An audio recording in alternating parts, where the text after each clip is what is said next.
Hi, and welcome to another episode of In the News at CHS. With winter approaching and as Christmas gets nearer, we are doing our best to keep our viewers entertained. Isn't that right, Steve? Wait, Steve? Delaney, you've known me for years. Oh, sorry, I was just thinking about the new Minecraft club that's happening after school.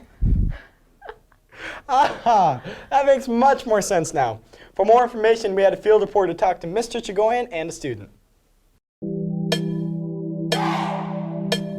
For the pack. Hi, my name is Jonathan Castro with In the News at CHS, speaking to Mr. Chigoyan about Minecraft After School program. So, Mr. Chigoyan, what is the Minecraft After School program?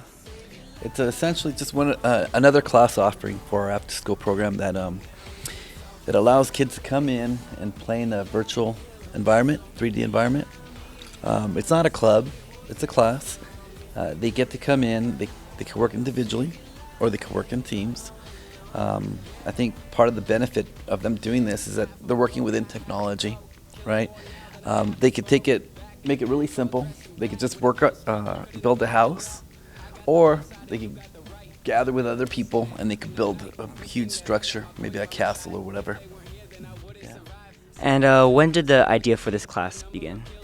Well, I went to some teacher training, and they had a session in it, and I thought it was kind of neat. You could actually create quizzes for them in the 3D world, and as the kids navigate the world, you could put little signs there where they read a question and then they have to answer it and so forth. Yeah. Okay. And how is this beneficial to students at CHS? Well, I think initially, the world is open-ended, so in terms of their imagination, they could pretty much do whatever they want. If they explore the world on their own, it's an individual game. But if they work with teams, now it teaches a little bit about teamwork. If you want to expand it further, the kids can learn coding or programming within the world. It has its own programming language. They have something called turtles, and you take these objects and you write some code, and the turtles will follow the directions or the program. So the kids could take it. They could go in there, play around, kill each other, or they could work together, build something together, and even write code and have their turtles build a building. Yeah. Okay. Thank you, Mr. Chigoyan. Thanks, Johnny. So did you finish your college applications, Isaac? As a matter of fact, I did. Surprising, right? With the semester coming to an end, students are rushing to finish their college applications for next year. Some of those applications include UCs, CSUs, and even West Hills. Yep. We interviewed students about their West Hills applications and college applications. Hi, I'm Natalie Majerus with In the News at CHS, here speaking with senior Tony Dominguez about college applications. So, Tony, where did you apply? I applied to UC Davis, UC Santa Cruz, Fresno State, and Chico State. And with your college applications, did you experience any difficulties? Yeah, I had some trouble with my personal statement because at first I didn't know what to write about, but thanks to Mr. Lucero and his class, it kind of helped me out. All right, thank you. And now I'm here with Myra Castillo. So, Myra, how many colleges did you apply to? Well, I applied to 6. And what were some of those colleges?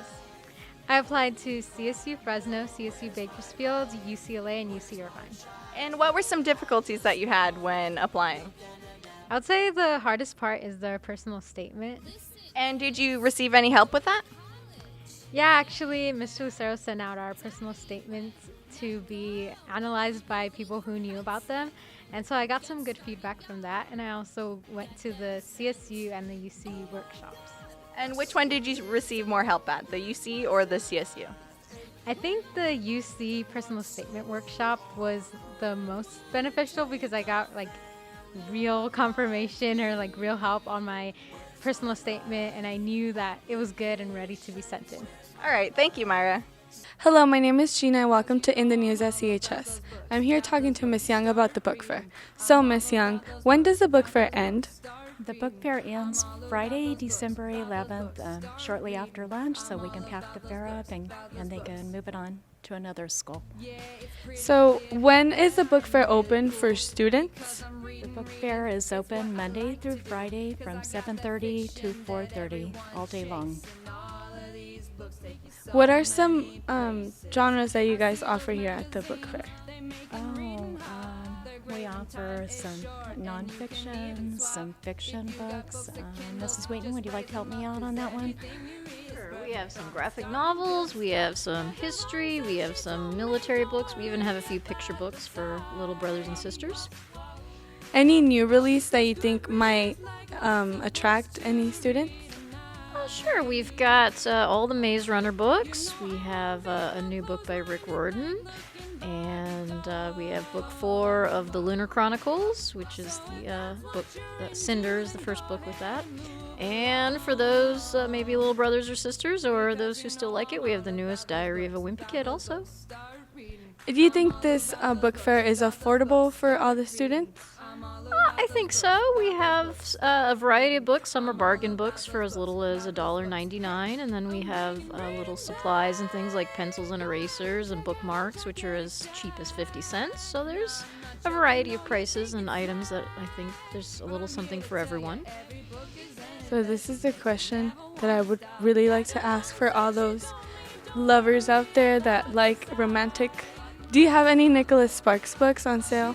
I don't think we have any at the fair, but we might have some on our online fair. You can also go online and order books through Scholastic that support the school.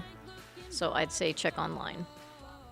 Okay, thank you. Now back to you guys at the studio. Head over to Jonathan Lopez. With this week's Horn Toad Highlights. Hi, I'm Jonathan Lopez with this week's Horn Toad Highlights.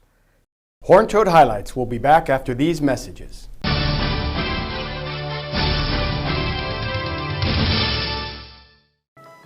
Teaching gives me the opportunity to show students how important an education really is.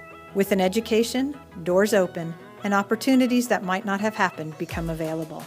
I'm Sharon Arce, a teacher at Coalinga High School. I enjoy living in Coalinga and love getting involved with the many activities that go on here. Family and sports are my biggest interests outside of school. My husband, Mark, is the basketball coach at West Hills College, and all of my children are involved in athletics. We love basketball. My husband and I attend the NC2A Final Four every year. There have been many wonderful moments in my years of teaching, but some of my favorites include the moment a student understands something they've been struggling with. I also love sitting at graduation and seeing students walk across the stage to receive their diploma. It gives me time to reflect back on when they were a freshman and see how far they've come. It often brings tears of joy to my eyes. And now, back to Horn Toad Highlights. Besides the dominating defense of the Toads last Thursday night, the biggest story of the soccer game was the rain. The constant downpour flooded the stadium and the field, forcing crowds to seek shelter and huddle for warmth. However, this relentless, rigorous rain foiled not the victory of the Toads. Corcoran desperately tried for points on the field and almost succeeded, but our defense made it impossible for them. The first goal was made by Coalinga, by Adrian Silva. Eventually, the Toads scored the only other 4 goals, 1 in the first half and 3 in the second, ending the game with a score of 5-0. Congratulations, man. Girls soccer also had a game. They did well, but unfortunately, they came up with the loss. Good job, and good luck at your next game. Wrestling had a tournament that they did very well in. Good job, Toads. Now back to you guys at the studio. Thanks, JLo. And thanks for watching. And remember, if it's important, it's in the news at CHS.